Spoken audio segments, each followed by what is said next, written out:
We begin this morning with more than a dozen of the most hotly contested races in the country still unresolved.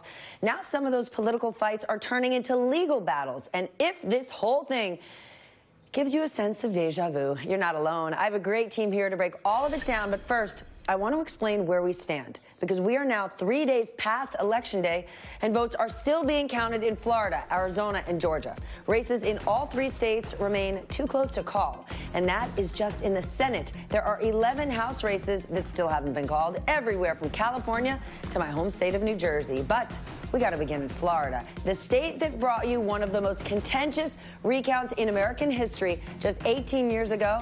Is again at the center of controversy. As of this moment, votes are still being counted, but both the Senate race and the governor's race could be headed to a recount. In the Senate race, the Republican Rick Scott leads the Democratic incumbent Bill Nelson 51 to 49.9. In the governor's race, the Republican Ron DeSantis leads the Democrat Andrew Gillum 49.6 to 49.2. If the race remains separated by less than 0.5%, it would trigger a mandatory recount. And just like it was in 2000, the primary focus is on the Democratic strongholds of Palm Beach and Broward counties.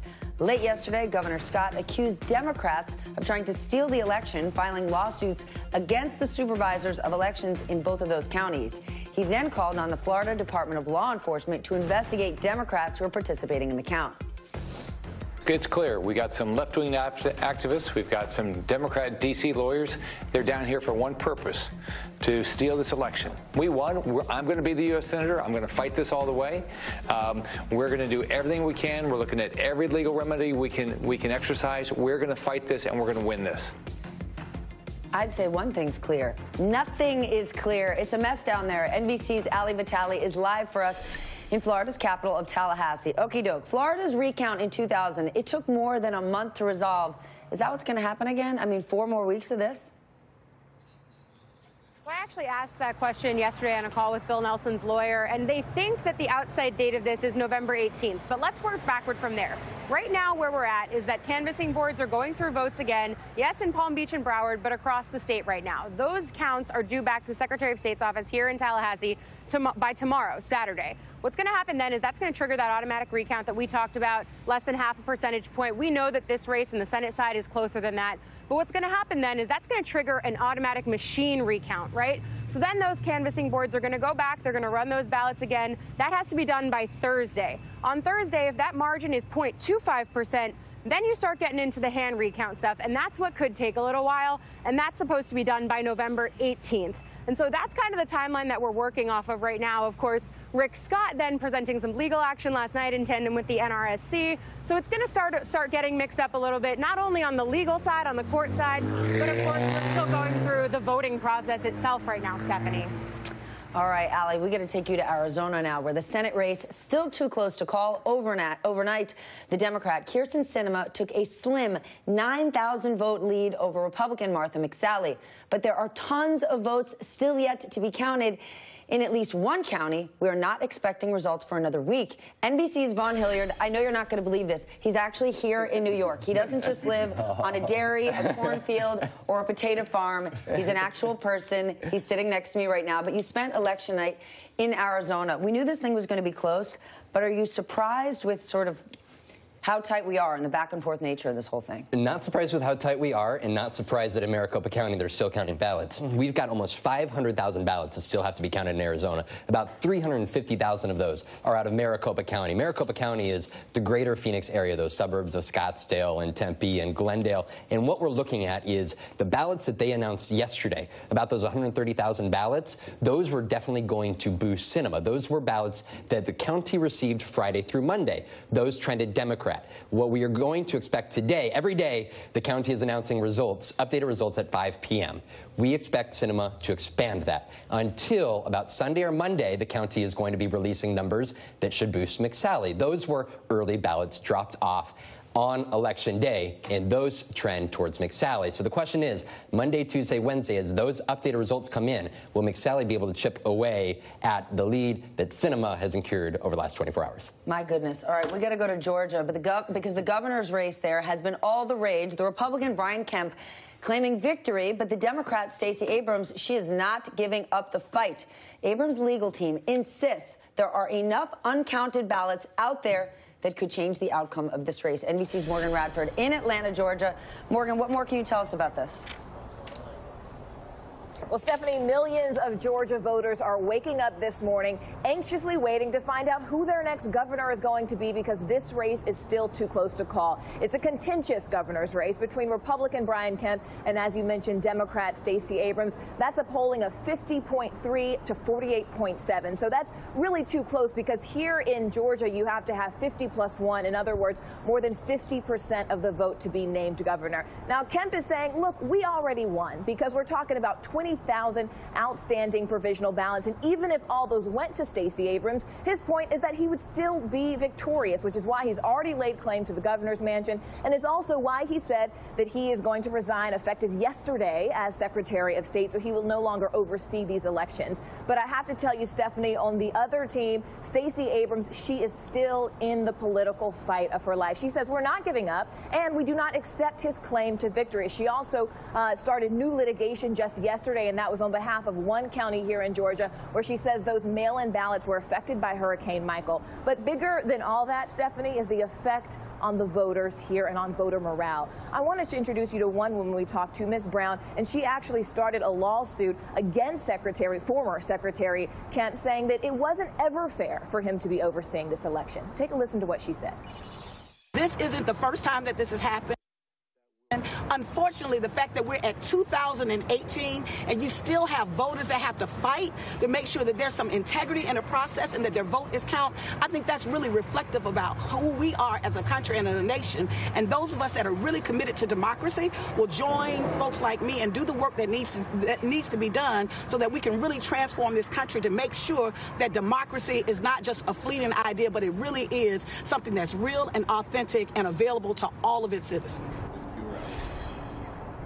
Ms. Brown talked to me about the effect not only on voter morale here in Georgia, but also specifically on those African-American voters who saw record turnout when it came to this gubernatorial election. And that's been interesting to see, Stephanie, because many of them have described this roller coaster of emotions, moving from distrust to their democratic process, also disappointment, and then ultimately, in some cases, hope. So we're kind of monitoring that situation here on the ground, and we're still waiting to find out what actually happens in the end. Stephanie?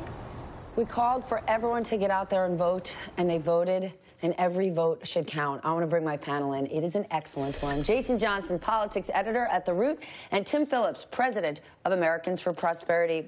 Tim, to you first. We have run into these kind of situations before. Do we need to change the way we vote in this country? Every time I go to vote, I think millions and millions of dollars are put into these campaigns, and then I go to vote. Okay? And it is so antiquated. It is so backwards. My mom has been working at polls for all my life, and I'm like, is it my mom, some lady named Doris, and Helen that are deciding the future of our democracy? Like, it seems ridiculous to me. Representative democracy can be messy. We're seeing that right now. I know that. Here's the difference. In Georgia and Arizona, it seems they have it more under control. They can tell you, hey, this many ballots are outstanding. We're simply counting them. So in Georgia, they're walking through the provisional ballots. In Arizona, they're still counting through. But even they can say, this is how many ballots are out. This is where they are. The disturbing thing in Florida, and why I think Governor Scott is actually smart to be doing what he's doing, is because they can't even, liberals are down there? Which part is the smart part? Simply start a lawsuit that says they can't even tell us how many ballots are outstanding. They keep finding ballots. That's different, Stephanie. That's different from Arizona and Georgia. And given the history of that Broward's office in the 16 Democrat primary, where their preferred candidate, suddenly ballots were found there. There were legal issues there. Florida's, I think, worse than Arizona and Georgia, where at least they can tell you, hey, you know, in Georgia, we're looking at provisional ballots, we're walking through them, it is a more difficult process.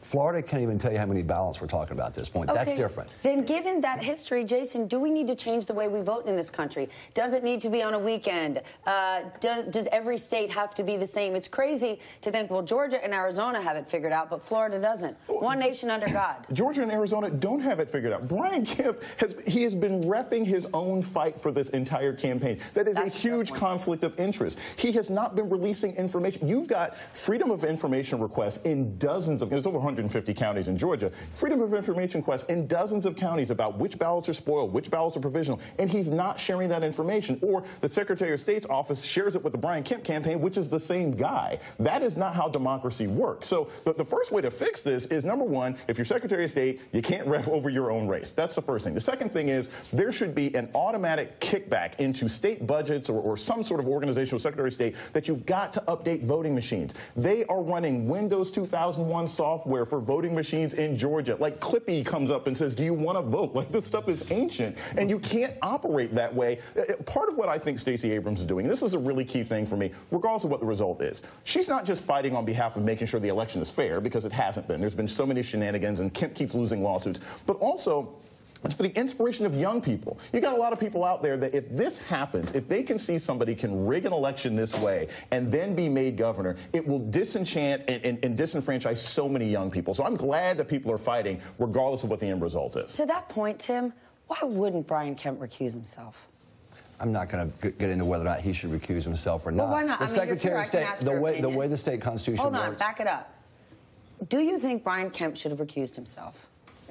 I don't have an opinion on it. Yes, you do. You definitely. I don't have an opinion on it. But you think I invited you here to have no opinion? Try again. No, I want you to answer this question. A rigged election is a bit much, though. That's too far. It's totally a rigging election is silly. Then we're not going to say an election is rigged. That's a silly statement. That's just a silly statement. If you have been repeatedly chastised by the court said, hey, look, you are putting people out with exact match. Your job is to now inform all the local agencies to change, and he didn't do it. In Jason's opinion, it's rigged. I would like to know your opinion. Is it appropriate for Brian Kemp to remain in charge of the election in the state where he's running for governor? You definitely have an opinion on this. It's appropriate under the law to do it.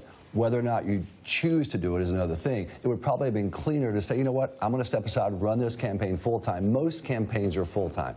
So folks ought to step away from their positions, whether it's Congress or state legislature or anything else.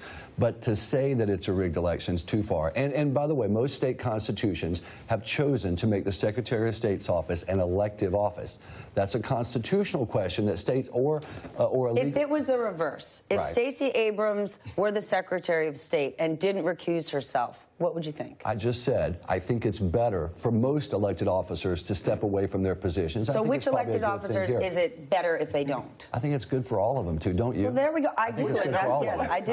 We just got to it. That is the right thing to do. But to suggest that it's rigged is wrong. That's going bizarrely too far. You had 700 voting machines, 700 voting machines that were in bubble wrap. You had county officials saying, we could have used these to slow down some of these lines, and it only seems to be happening in areas... Yes, but it's his job to fix that incompetence. And if you were consistently incompetent, it is his job. He's the Secretary of State. It's his job. It eventually falls on his lap. You think you can go into Fulton County, Atlanta, and say, you're going to do this. Boys, it's my job to take us to commercials, so we're going to leave it there. You know what our takeaway there was? Both of these gentlemen and I think, you know what, Brian Kemp, the right thing to do, please win fair and square. Recusing yourself would really be a good idea. And if you're the best candidate, may the best candidate win. I think we're in agreement on that. No, it was a fair and square election. It was not a rigged election. That's silly. That's silly talk. Coming up. Thanks for watching. To see more videos, click right here, and subscribe.